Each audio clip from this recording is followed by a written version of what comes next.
आज मी निघालेली आहे निसर्गरम्य अशा सुंदर वातावरणात निसर्गाच्या कुशीत डोंगरांच्या कुशीमध्ये असणाऱ्या या हडशी या मंदिरामध्ये। तर हडशी या ठिकाणी असलेलं गणपतीचं मंदिर, विठ्ठल रुक्मिणीचं मंदिर, सोबतच सत्यसाईंचं मंदिर।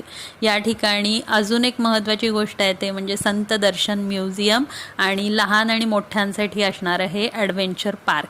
तर खूप मोठा परिसर आहे, निसर्गानं हिरवळीनं नटलेला आहे, निसर्गाच्या कुशीत आहे, डोंगरांच्या मधोमध असा हा सुंदर असा हा इथं देखावा आपल्याला बघायला मिळतो। आणि इथं गेल्यानंतर आपल्याला खरंच खूप रिलॅक्स व्हायला होतं आणि आध्यात्मिक आणि त्याच्यासोबतच अशा पद्धतीचं हे ॲडव्हेंचर पार्क या ठिकाणी आपल्याला बघायला मिळतं, एन्जॉय करायला मिळतं।